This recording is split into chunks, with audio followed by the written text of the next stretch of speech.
What's good, YouTube? This your man Spill Dog. You know what? When Spence and Bud had a rematch, I think in December, or it may end up being late January by them having it by Spence being suspended for 2 months after the fight. But when they do rematch, I think it's gonna be at 147. I'm almost sure that's what Bud said. But if Spence want to have any chance of winning this the next go round, he got to take Crawford's jab away, just like Crawford did from him in the first fight. Whoever is in, Spence, that was his greatest assets in his career for the most part is his size, strength, and fighting off the jab, which everybody knew, including Bud, he was going to try to do going in. And what happened was them not preparing for Bud's right hand. And if you go back and look at some of my videos when they first got ready to fight, I was telling everybody that right hand was gonna be the punch. Spence was gonna have to be watching out for. He gotta take that right hand away from Bud, especially the jab, and he gotta do that early in the fight. I don't think they was prepared for what Crawford brought to the table. Crawford kind of beat Spence at his own game, and a lot of that came from strategy, and strategy is what is it, at this level when everybody on the same level. A lot of times, will, strategy, and conditioning is what's gonna decide who gets over in these big fights. Crawford came in there early, and I think after the first, I was gonna say after the third round, from about the fourth round on out, Crawford, that's when he started taking control of the fight to me, because that's when it seemed to me like he took Earl's jab away from him. In my opinion, if you watch the fight again, I felt like Earl clearly won the first and third round, but those was the only two.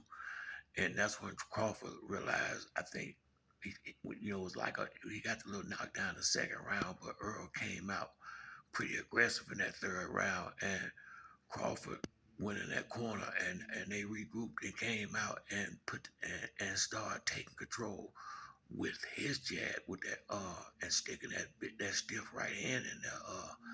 When they fight again, Earl gotta take that away from him. He gotta take that away from him.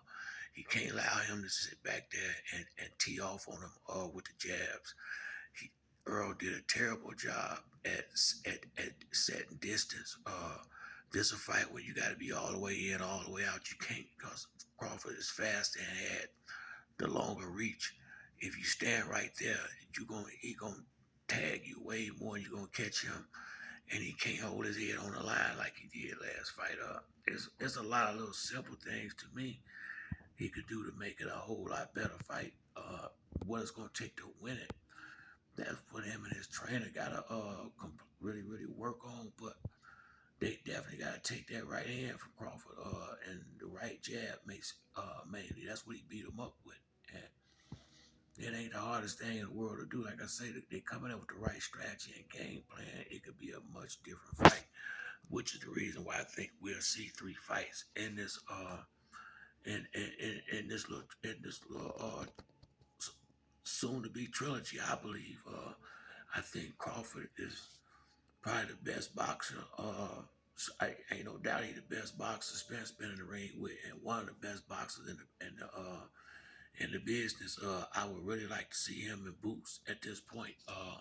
I see, Boots would have gave Spence problems too, because I see the speed and the reach really was an issue for Earl in that fight.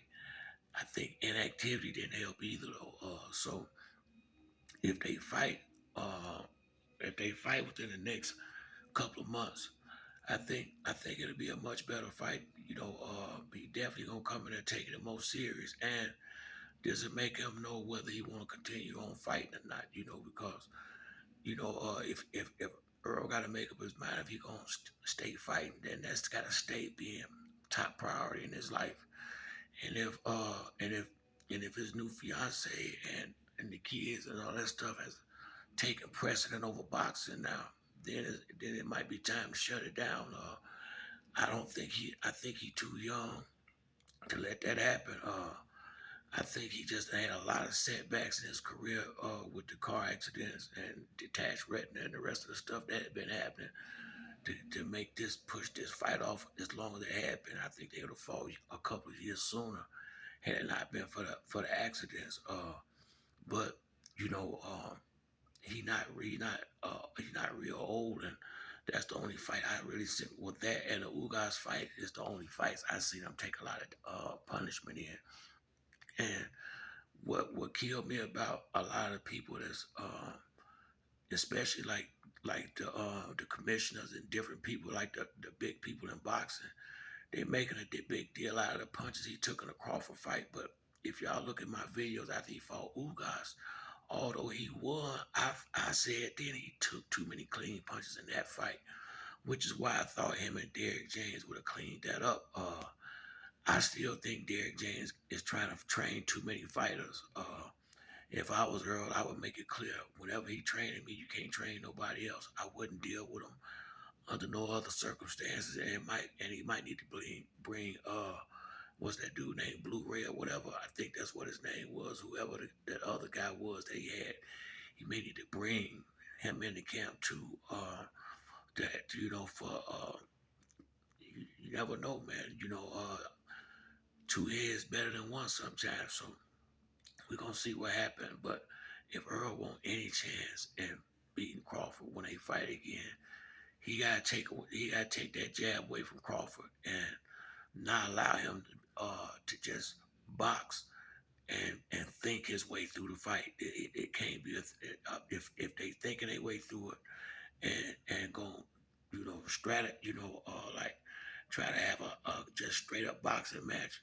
I don't think that'd be the best route for Earl. I think he could take that jab away from him and be in top shape and stay on that boy and not let him have so much time to think about what he want to do in the ring.